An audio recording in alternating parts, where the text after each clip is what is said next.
he came to Neapolis, Kavala, and then he came to Philippi, the place we're in. So we are here, and then he journeyed and he went to Thessaloniki, where he will go tomorrow. So you're actually following the footsteps of the home. And then to Beria, and then to Athens and Corinth. So this is the Corinth in the Peloponnese, and then he journeyed back to Ephesus and then his hometown. So he made this many times in these 10 years, 50 years.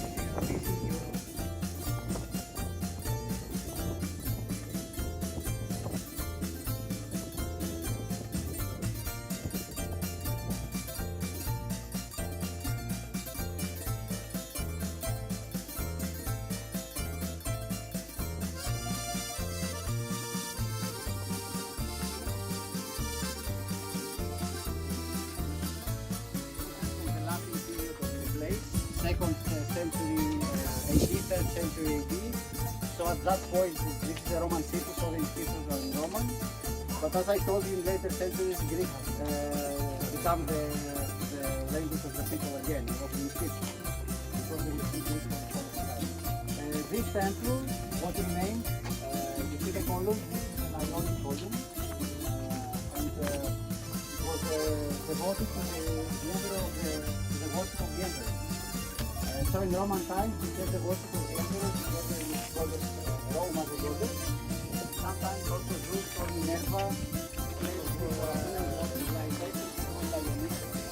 Not Dionysus is the god of wine, but it's also the god related to the theatre. So actually in Greece, the article play started during the worship of Dionysus. Instead, some people that were worshiping him.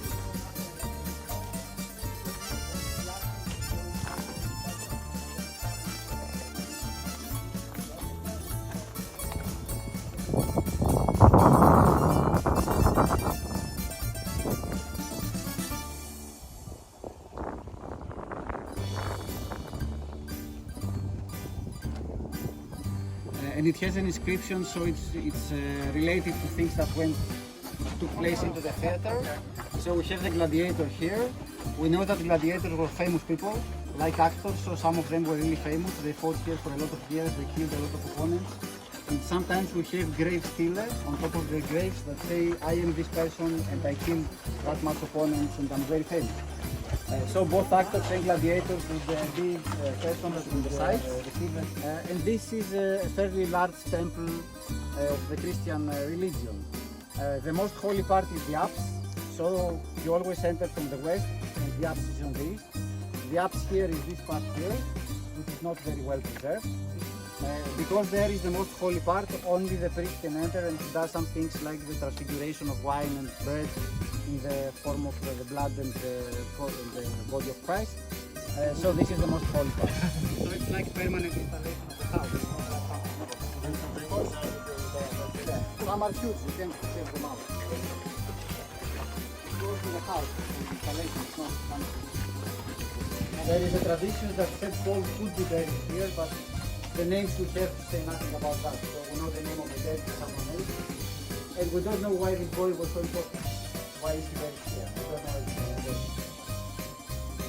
but it shows a connection with the later temple. So they respect each other. See that the steps are kept like that.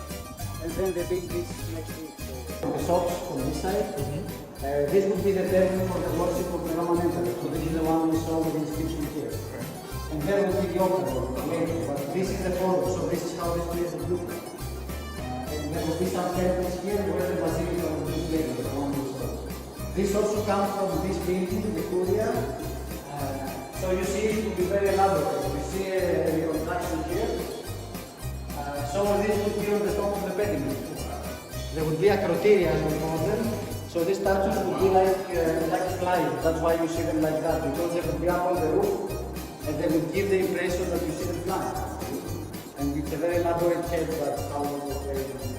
Theatre is a Greek invention, so already from the 6th century we have theatres in Greece. These theatres will be made of wood, so all the people will sit in wooden seats or just in the ground. So this kind of stone theatre is built from the 4th century onwards. So this is a very old theatre. It's one of the first we have in this area of the world made of stone. Here is where people would sit. You could imagine something like 2,500 men. So it's large but not very large. So all the people would sit here. What you see is mostly Roman, so it's later than Philip, but initially it would be the same plan.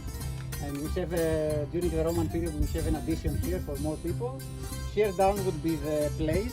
So we have the chorus, which is a group of people singing and narrating the story. And you have some actors, 2 or 3 or more, that would be the main characters in the plot.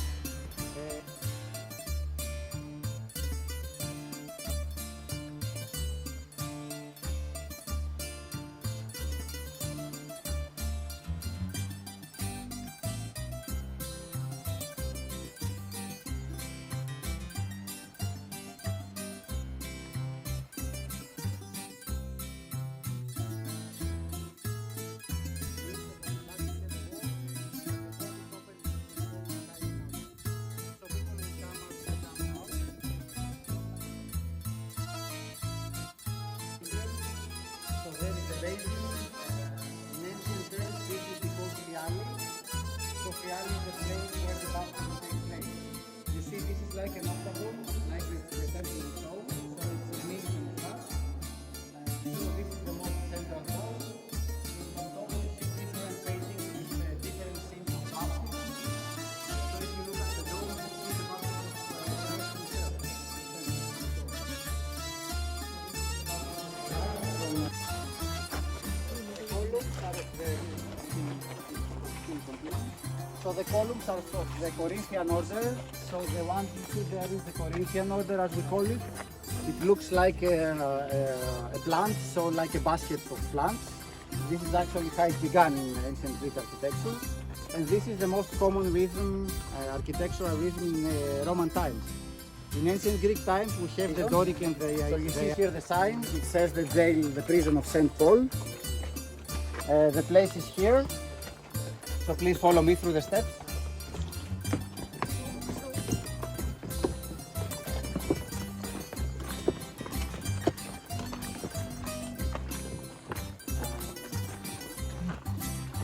People, and then you can take a look. Yeah, it's in here. So this place is not very impressive. You'll see it as you come by. So I'll wait so you're all here. Prisons aren't supposed to be Yeah. impressive. Yeah, but we're not very sure that this is an actual prison because it doesn't look like a prison. Okay. But maybe it was kept. So when all here, when everyone's here, I'll tell you about that. Here you also have like an area.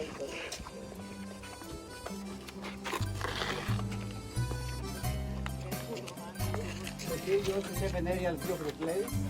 Actually, this is something like this is how they would build all these cities.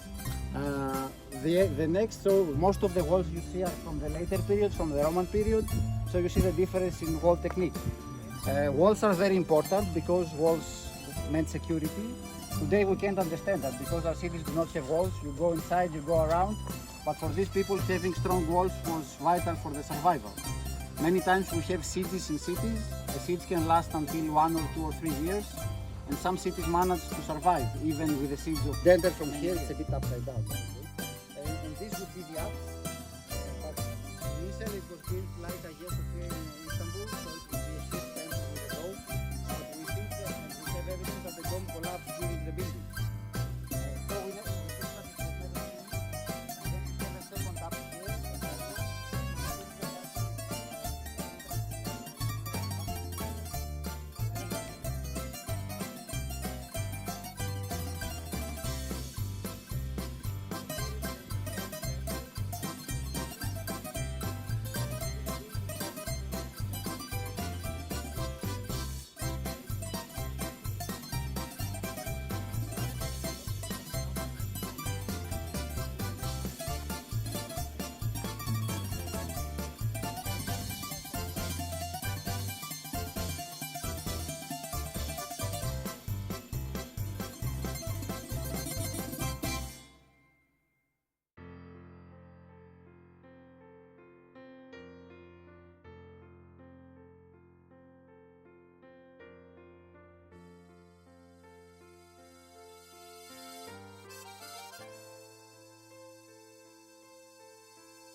they would worship these stories, and they would have Paul as an important figure venerated here. So this was considered as the place of his imprisonment. St. Paul came here, he stayed for some days, he was put in jail as I told you before, and then miraculously the jail will open due to an earthquake, and then he was set free as a Roman citizen. So he was sent away, and then he went to Thessaloniki, where he'll go tomorrow, and then to Veria, and then to Athens and Corinth. So according to tradition, this is the place of imprisonment.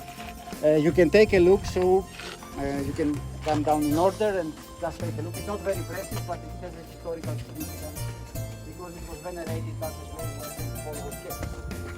It has a special meaning. It has some wallpaper. That's why people think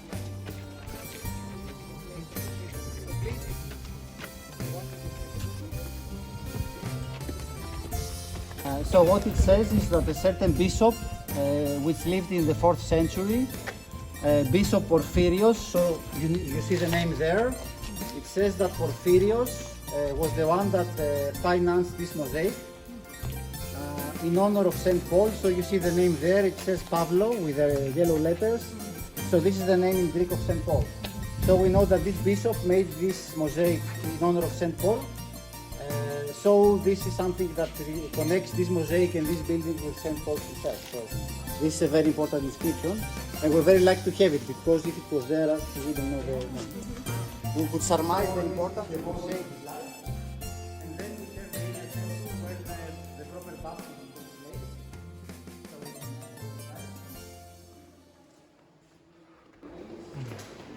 So we can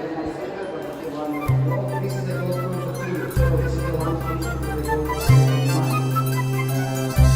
the depiction is always the gods of the Greeks, like Zeus or Apollo.